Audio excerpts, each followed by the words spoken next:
Hello and welcome to today's video.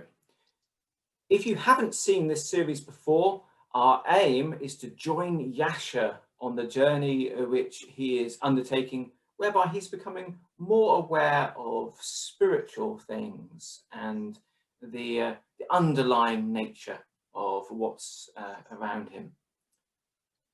So Yasha, how have you been since we last talked? Thank you, Martin. Nice to see you again. I've had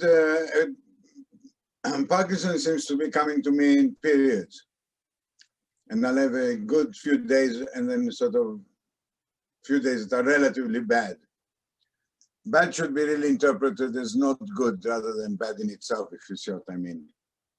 Yeah, it's not that it's bad; it's that the good is not there, or is not there to the extent it can be. Its manifestation in the last couple of weeks since we have spoken has been mainly with a sort of spinning head and a cloudy brain, which is very frustrating because it means that I can't concentrate. If I sit on the computer to write something, I can do it for literally 2 or 3 minutes, and then my vision goes and I have problems, tiring and so on. So from that point of view, it has been better in the last few days, but it wasn't so good before that. yes. So on those days when it's a bit spinny and you can't express yourself like you used to, some people who are watching this video will know, others might not know, that you've written many books and you tend to be a very active, doing things kind of person. What do you do during the times where actually it'd be lovely to write, it'd be lovely to read, but the mind's not going to do that today? This is going to be your favorite answer. I watch your videos. Oh, how wonderful! That's superb to hear. That may be. Yes. I do. I watch videos by theme. Ah, So it has to be within the theme in which you are connected, but I watch you, but I do, genuinely. well, that's good because these videos are bite-sized, aren't they? And you get to be able to. Exactly. Not only that, but also I've learned long ago now that I learn best by repetition. So I have absolutely no problems listening to the same video again and again, within a week's interval or so. Yes. But there are some classics that I'm very happy to follow through. And this probably includes your Buddhist studies as well, and things like that. Yes, the themes are usually on Buddhism, on all sorts of philosophical subjects. Quantum physics has become a fascinating one to watch because I don't seem to understand anything at all of what they're saying, but some aspect suddenly sort of remains stuck in my mind afterwards, and it becomes an amazing detail. Yes, I think it's the same for me actually. Quantum physics, and that repetition is needed because you read something or you watch it and you kind of get it, but it's got its own terminology and lots of specific things, and then afterwards, yeah, you have to kind of keep it in. By nature, we enjoy repetition anyway. I mean, consider we wouldn't be Freemasons for long if we didn't like repetition, would we? I have thought about that. If instead of anyone who's not aware of this, Freemasonry has or craft Freemasons has 3 main rituals. The Freemasons watch every meeting virtually, and if you did it with anything else, if for 30 years you watched the same 3 films or read the same 3 books, I mean, people you just couldn't do it. So it does show there's something special in that repetition. It's made for repetition in the way. It's got a lot to it. I think it's a comfort of familiarity. Yes. When you know something, you feel more confident. You feel better because you already know what's coming. I think there's a psychological factor in that. Watching something gives you strength. Sometimes with Masonic rituals, though, I do, if there's a lot of meetings in a row, I think, I'll be here for an hour and a half or 2 hours watching this again. I've seen 2 of these this week. Again, And I find that somewhere in that frustration, that's when I have an aha moment. So there's something in there that I think, oh, I never understood that, or something. But if I get too much like that, then I need to do something to inspire me again. And I normally go and see the Magic Flute, you know, the Mozart's opera, and then suddenly it's all exciting again. That's a reset button that gets it all good for me. Now, but not to move too much onto this subject, we have got a theme for today, and the theme is a lovely one to contemplate. Love is the theme. So, Yasha, I'm going to start off with a very interesting question for you. I want you to imagine that I'm someone who doesn't experience love or hasn't seen it in action. Maybe I could be an angel. Maybe I could be an alien, but I'm someone who doesn't have that. And I'm saying to you, what is it? What does it feel like? What does it incline you to do? Tell me about love. How would you go about that explanation? It's a difficult question to be surprised with, because it's the type of question I would have liked to have been prepared to, you know, spend a few days thinking about it. Muse upon. And but what? when you say love now, within the context of our talks in their metaphysical lectures and this sort of thinking, the first thing that comes to mind is Plato and the fact that there is more than just one kind of love. And when you say love, what do you mean by love? Yes, indeed. In the Greek tradition, they had many different types of love. This what Yasha is referring to is, of course, they had Phileleutia, which is love of the self. Agape, which is like selfless love or divine love. Ludus, which is playful love. We all have a little bit of this, you know, people that we let our guard down and act a bit more childish with.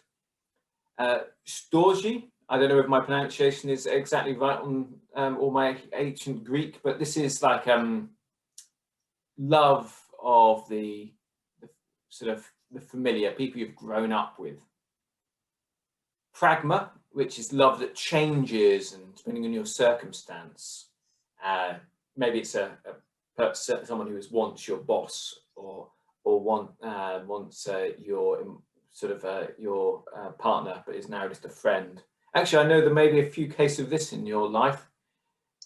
Philia, which is family love, and then there's eros, romantic love, and so this is a memory test you see here, and mania, which is obsessive love.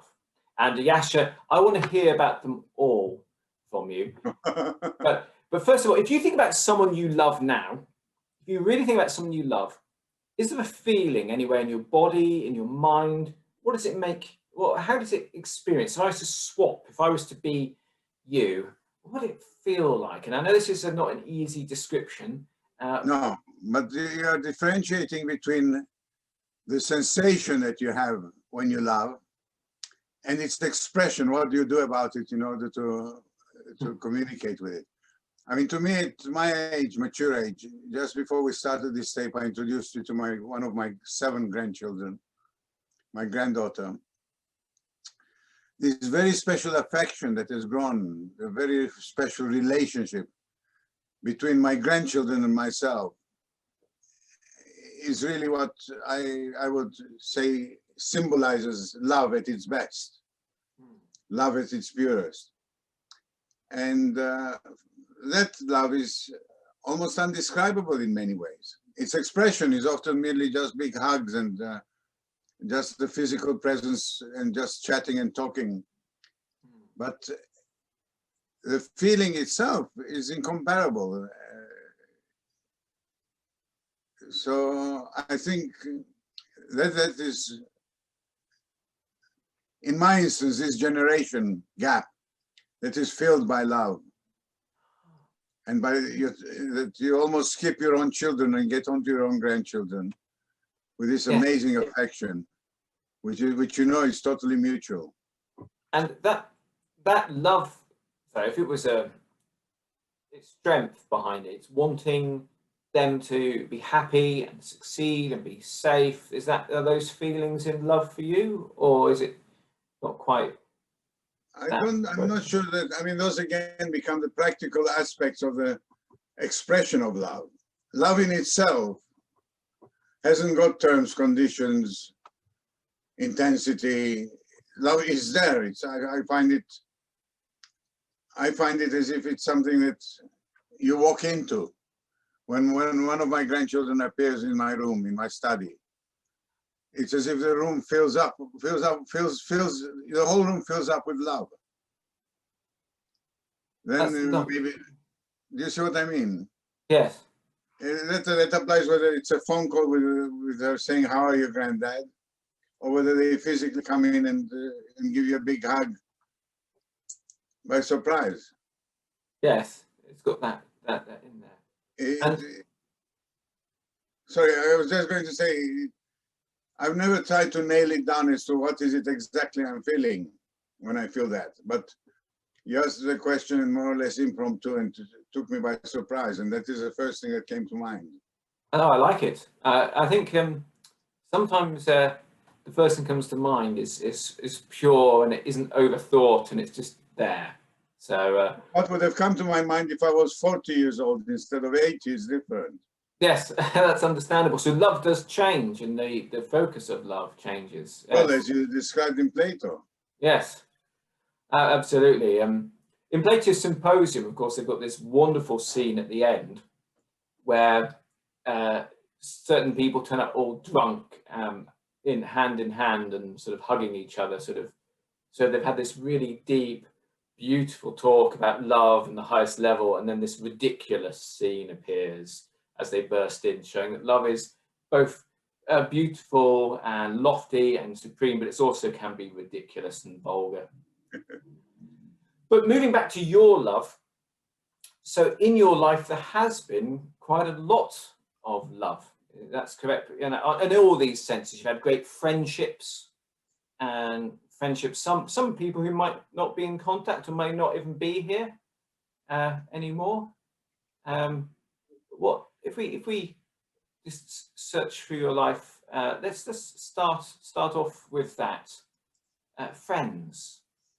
Can you think of, tell me a bit about the closest allies, the most wonderful friends that have been with you on the journey, that you feel that sense of friendship love, brotherly or platonic love?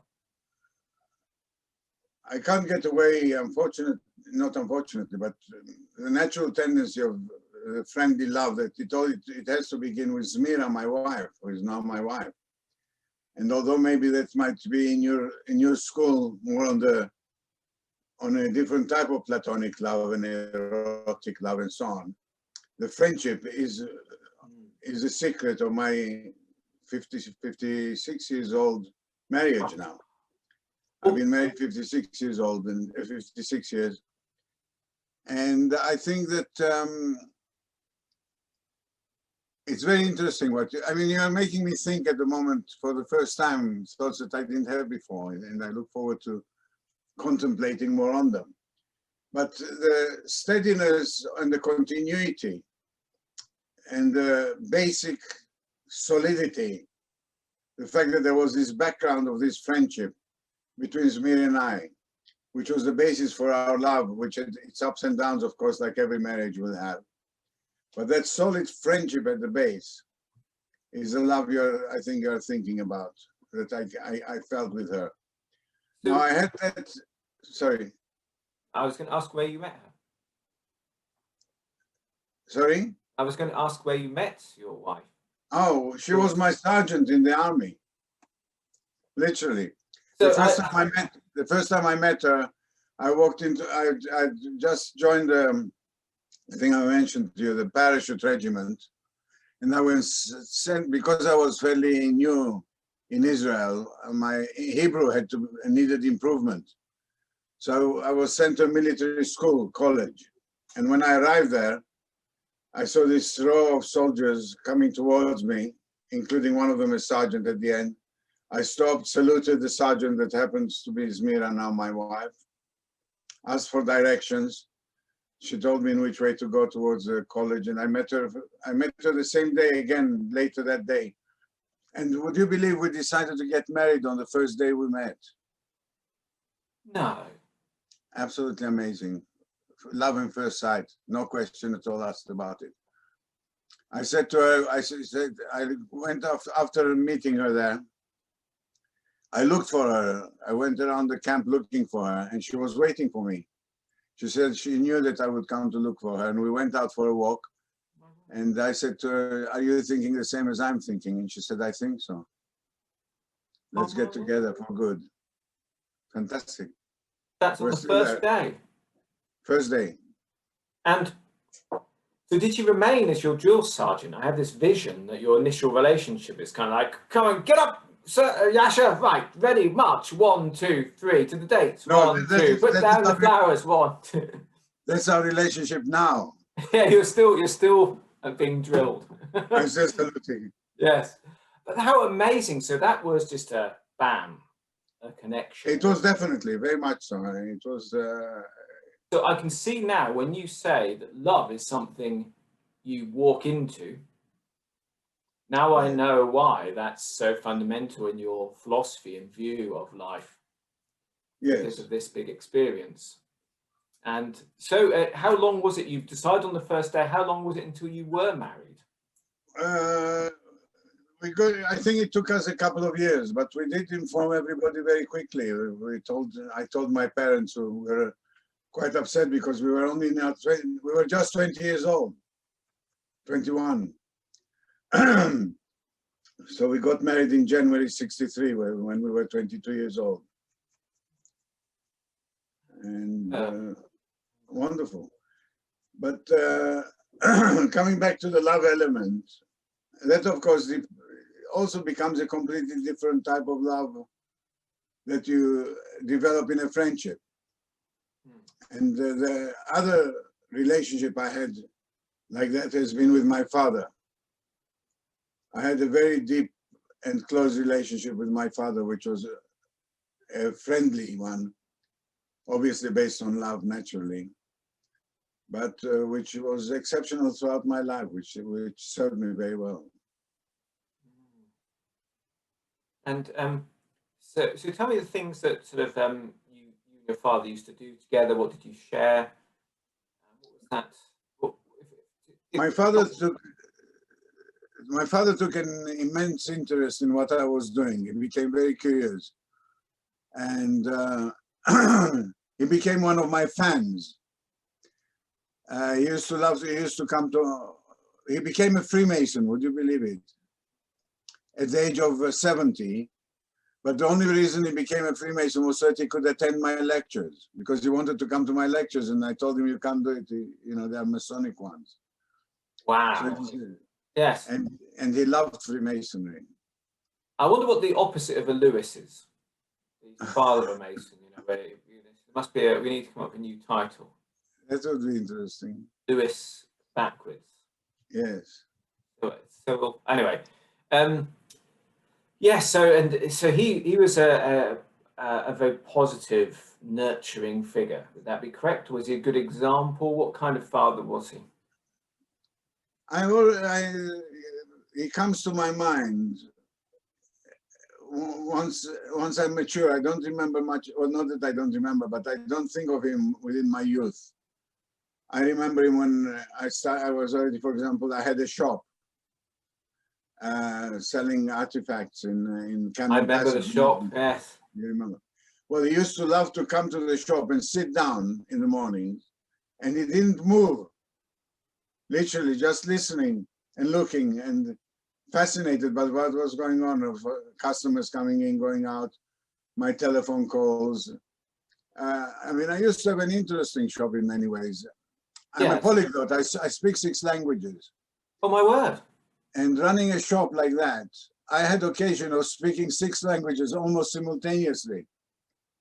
you know, somebody used to call me on the phone. In the meantime, a customer used to ask a question, and then one of my staff, and all of them in different languages, but simultaneously. And how did you learn so many different languages? Partly by living in different By places? total force of circumstance. I can't take credit for any talent at all. I was born in Turkey, so I learned Turkish. I went to an English college and a French school immediately, so I had the basic French. Then we moved to Israel, I learned Hebrew. We moved to Italy before coming to England for 3 years, where I learned my Italian, then of course the English. And then I went to work in Spain, in Latin America for several years, so my Spanish developed there.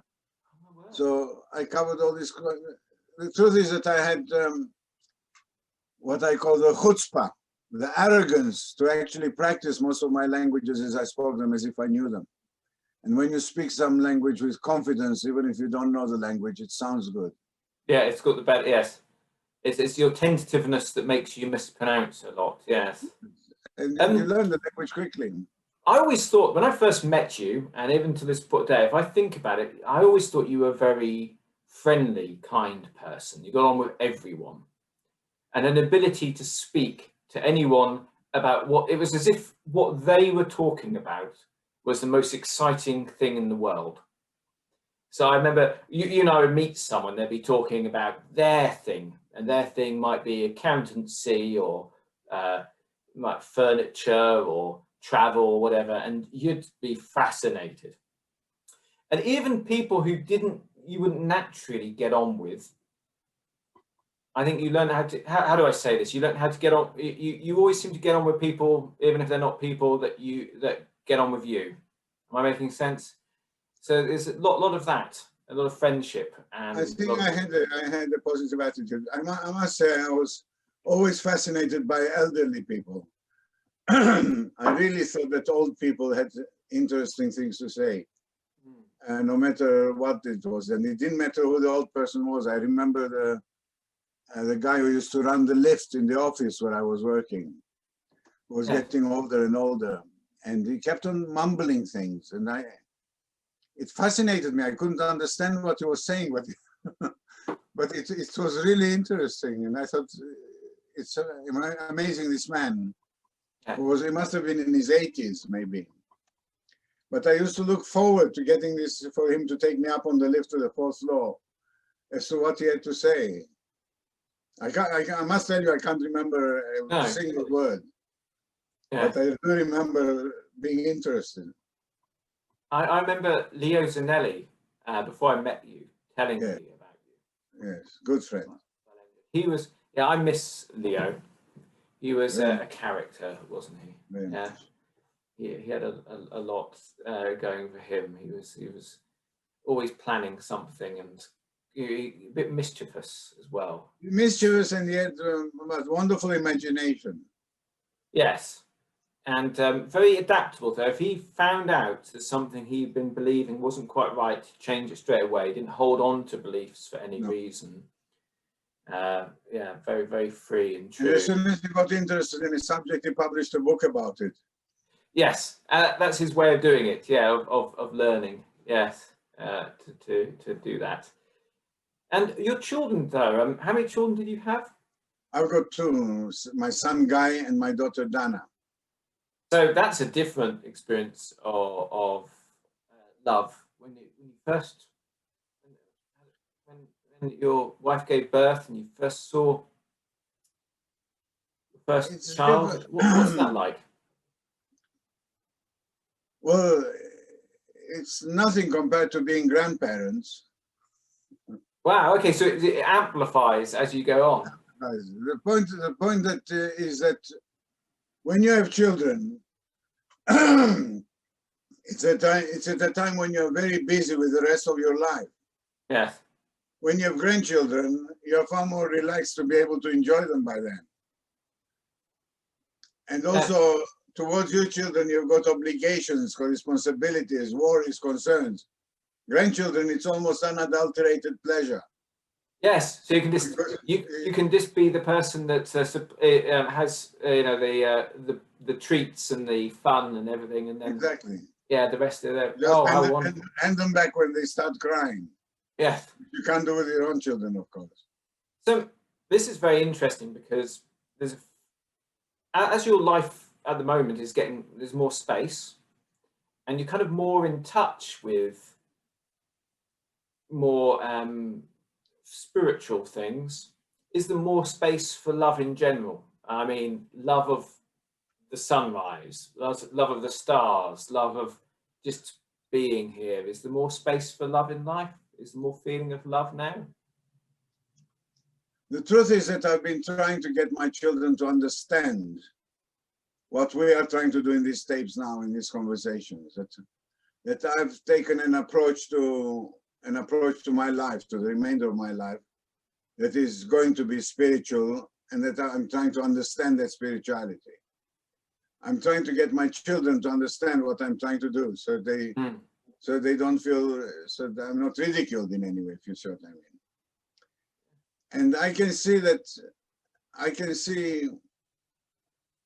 I mean, what I'm trying to say is that their love for me, which is also unconditional, I can feel it, I can see it, I can almost touch it, is tinted by the fact that I've got Parkinson's. Because they can't avoid an element of sympathy, which somehow intrudes into the love and affection with concerns and worry. Do you see what I mean? No, I understand completely. And so, having identified those factors, you try to do away with them. When you asked me at the beginning of this tape, how have I been? And I have to be truthful. There's no point in my saying, very well, thank you very much. But with my grandchildren and with my family now, my tendency is to just put a totally positive aspect on my illness. Although the truth is that I find advantages in having Parkinson's. I think I mentioned this to you before. no, I love this. I love this. And I think we should do a whole video of, or a little booklet, Advantages of Parkinson's. Advantages of Parkinson. But of which I'm in the context of the one major advantage is that having Parkinson's really frees you to almost do anything you like, or not do what you don't like. Because the moment you mention Parkinson, everybody sympathizes with you. So I hate going to funerals. And I always used to have a problem refusing to go to the funeral of a friend. Since I've got Parkinson's, I've got a fantastic excuse not to go to any funerals. Oh, wow. And it's totally accepted. Nobody ever questions the fact that you're not going to any funerals. Yasha couldn't come because he's got Parkinson's. I mean, it's very simple. I mean, that is an amazing freedom because you can use that for many things. I took funerals just as an example because it happened to be a practical one. Now, it's interesting. This might be different for different people's personalities, but previously we mentioned that everyone has a sell-by date, but you're more aware of yours because of Parkinson's, which in a way can be used to your advantage. Very much so. But there's another thing that I thought about. We all know we're not perfect. We all know that, our posture might not be perfect. We say things wrong. We do things, and that we're kind of dealing with imperfection being alive, aren't we? We're going to forget things and say things that we're not aiming for. We might make mistakes. We might make decisions and stuff. In a sense, I was thinking maybe you may also be freed from perfectionism, because if your hand's shaking and you have to steady it up to do things, it is actually, it's just very there. The Yasha, the spiritual Yasha, is above this, but the mind is sometimes dizzy, and you can't write that day. The body, sometimes you have to say, come on, out of bed. And the body, and Parkinson says, no, not out of bed. Is there freedom from perfectionism or that aspect for you, or was freedom, that never there? Freedom from perfectionism. I'm adding it to my list. I'm helping with this. What I like about the advantage of Parkinson's idea you came up with, and you mentioned it, is of course lots of things in life you've got to deal with. So you can either have them as a limitation, or you can turn them to your advantage. That's all you can do. Exactly. And yeah, so that's the that is exactly right. I mean, it's excuse me, Martin. Sorry. In that sense, one of the most classical examples of advantages of turning something to my advantage is pain. Until now, until I had Parkinson's, I used to get worried every time any pain I had. If I got pain in my knee, I thought, well, I'm going to have an operation, who knows, my hip, this or the other. Now, no matter where the pain comes, related or unrelated to Parkinson, I blame Parkinson's for it. And that that resolves the problem of my pain. Yes, I hear you. Yeah. Mine says that's what it is and leaves you alone a bit. Because knowledge of it is already a solution. Yes. Whereas if you don't know what the pain is, you worry. But if you know what it is, it even reduces itself once you have identified it. I don't know if you've ever tried to concentrate on pain, when you get a pain, whether you've tried to concentrate on the pain itself in order to really reduce. Contemplate, yes. And that often reduces the pain, like if you get a toothache. I've heard others say it. I've never managed to get that method to work for me. But others, maybe it's, Why haven't you haven't managed to concentrate on it, or it doesn't? No, if I fix on it, it doesn't seem that the pain relief people talk about doesn't seem to happen for me. I seem to just keep getting it for, but I have the feeling you're expecting too much. That may be it. It may be a sort of. Because it's not pain relief you get. What you get is a reduction in the pain. Yeah, but perhaps a bit of acceptance to it. But yes, I think that's just the Parkinson's, and your mind stops reminding you about it so much. Yes, because the same thing applies again. There is the pain itself, and there is your interpretation of that pain. The pain is there, whether you like it or not, it's going to be there all the time. Now the question is, what the hell can you do about it? By meditating and concentrating on it, you can more or less place it in, sort of put a frame around it, if you wish. Yeah, I like it. Yeah, this is the same, turning it to your advantage, doing the best with it. Yes. Now, moving back to our love theme, yes. There were some things you really loved, some hobbies, some interests. So you loved collectibles. You've always I'm sure you still do. Playing cards. You were the master of the worshipful company of playing card makers. Am I recalling things right? Yes. Tell me about. That's a wonderful organization. It's one of the City of London livery companies, the worshipful company makers of playing cards. It was founded in 1628, and I was the 460th master. Word. Which was great. I mean, I had a fantastic year in the year 2001. It's old city traditions, and it's a world of its own. I mean, I wouldn't have given that up for anything in the world. I happened to be also the first Jewish master of the livery. In fact, the Jews were specifically prevented from becoming members in the olden days. So that was a wonderful experience. Tell me a bit more about it then. Do they have their own induction ceremonies and rites? And have they got many members nowadays? Surely playing card manufacture is a very limited niche, or so it has to be a bit more open. Yeah, there are 111 livery companies, I think, or 12 maybe, in the City of London, and it's limited to the City of London itself. Other cities such as Edinburgh, Bristol have got their own liveries. We're talking of the City of London livery, which is the most developed one. Yes. And each of the livery has got its own traditions that go back, as mine go back to 1628. The structure is very similar to Freemasonry. I believe that Freemasonry, in fact, took its structure from the livery companies. Whether there is a direct link to modern masonry and to the worshipful company of stonemasons of the City of London, I mean, nobody can find a direct link.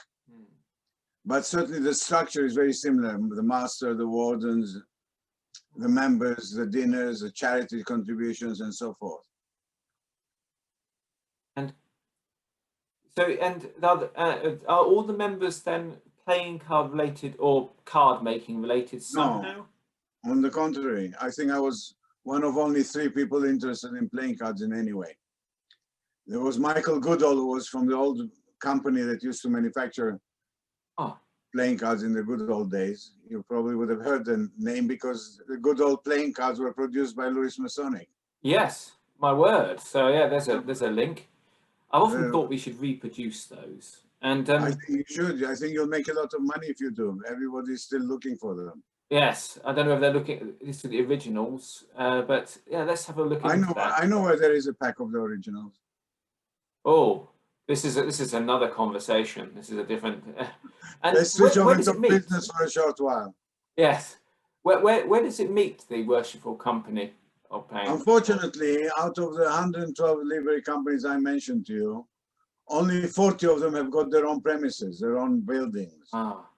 So usually the other 60 meet in those premises in the halls. They are very famous halls, the Goldsmiths Hall, Stationers Hall, and so on. Yeah, Stationers Hall, exactly. These are all within the city walls. Yes. So which one is it? Does the playing card makers move from different places, or is it normally? Yes, we see it as an advantage not having our own hall because we then meet in all the different halls. Oh, how wonderful! How wonderful! I probably have visited most of the halls. Yes. And so you also liked paper money collections and maps, yes, and these kind of things. Yeah, well, that became my business. Yes. And going really far back, judo, used to practice judo, and yeah, not too far back. I was very privileged. I had the privilege of representing Israel in the World Judo Championships, Students Championships in Tokyo, in Japan. Wow. 1967. And I have to concentrate on the represent because I didn't last long, unfortunately, during the competition. Yes. It was, way above my standard. But being there, it was also, I must tell you, a very coincidental incident. How life really guides you into things that happen to you by coincidence. Because of all sorts of political arguments they were having, they decided that each country represented at the Olympics will be represented by the name of its association and not by the nation, not by the country it was there. So my organization called the Israel Academic Sports Association was the name that it was represented by, Academic Sports Association of Israel. Yes. And not by Israel. Okay. So out of the 200 competitors in 60 nations, I was the first one to come out onto the stadium with the Israeli flag in my hand. Oh, how wonderful. It was a wonderful feeling and opportunity. So carrying on with love, and this is where it gets very interesting. Let's imagine that all the things you loved in life are within you. There's a connection with them. And I mean from the most trivial to what your favorite foods are, to who you like to talk to, and to the feel of life. And you're transitioning, you imagine you're going on to the next realm and everything, these would come with you, like a review. What did you love most about being here? What do you think would be in that sort of essence? If you were to write a TripAdvisor review of your time on Earth so far, what would you say the great things were, the highlights? What have you liked the best? I feel that you're taunting me to say sex. Yeah, so that would be that would be in there, perhaps. Yes. So yeah, sex, that was a good thing. What a wonderful system of reproduction to design. I mean, yes, you turn something that could be done in many different ways, laying eggs and things. But yeah, no, this is brilliant. Well, Yeah, 10 out of 10 for that choice of reproduction system. well, going back, it becomes easier to express that aspect because I think most youngsters, pre-marriage days, sex becomes of paramount importance somewhere along the line. It's compelling for every youngster. And then as you settle down, of course, things to some extent change, and it's not the same approach and the same attitude. But what is interesting within the context of our conversation is what has sex got to do with love? Or what has love got to do with sex? Or when does love and sex go hand in hand to combine in order to bring about perfection? Yeah, so it'd be interesting to hear your opinion on this before I give mine. I don't want to lead the witness. Are these two? Okay, I have to have a preamble because I don't want you to wipe everything out after we've spoken it. So my preamble is the following.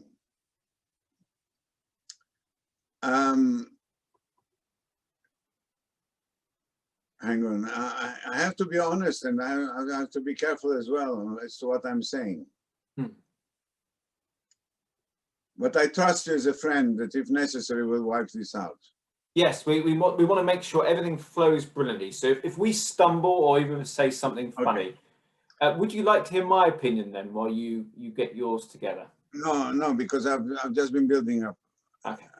I've got it clear in my mind. I'm not speaking very clearly. I'm affected by Parkinson's this morning, but it doesn't matter. When I was 8 years old, I was abused by a 16-year-old maid who was working in the house where I was living. I was sexually abused. I was just, in fact, I was between the age of 7 and 8. It's very easy to pinpoint the exact date because at the age of 8, I traveled from Turkey to Israel. And this was just before then. I think that experience, which is in the back of my mind, was a positive experience. It wasn't a frightening one or anything like that. My recollections at the time, even of the time, were positive. What I mean is they were pleasurable. They were not horrific. But I think they actually influenced and affected the rest of my life. And therefore, there has been an element of sexuality throughout my life that has continued right through till today. So that has been the background to my sexuality, that I've been sexually aware of the opposite sex all of the time because of my early youth experience. Having said all that, the question of love coming into it is a different outlook. And on that, I really would like to hear what you've got to say. Yeah, so it does seem that in nature of humans, there is a connection. I read somewhere that oxytocin in the brain fires so when there's some sexual interaction, which is kind of a bonding thing. And that's why it's so hurtful and confusing if, this isn't in the incorrect positions. But it's also why, I don't know if you have noticed this, but everyone I've ever met who has a master plan, when they say, right, me and this female friend or me and my male friend, we're going to be intimate, we're just going to be friends, or I'm going to keep seeing this person. Actually, that master plan normally ends up with them in love, because apparently there's a sort of bonding chemical thing, probably an evolutionary thing, that if there's going to be a circumstance where someone's been walking around bearing children, they kind of need someone that cares around there. So I think there is some kind of natural link between the two. But I'm not saying that it isn't possible to be separated, but it does appear that the two go very well and naturally together. The thing is that when they go together, they become naturally very good. Yes, and I think they can be apart, but if they're too apart, then it causes trouble. You know what I mean? So there's, I think that's sort of my summary of it. So I think that's like, so we've got 9 out of 10 for that, or 8 out of 10 for that in your review. And you got to see, you have seen a lot of the world. Where did you like living most? If I said to you, wow, I want to take you to, I want you to take me to your favorite places, where would we go?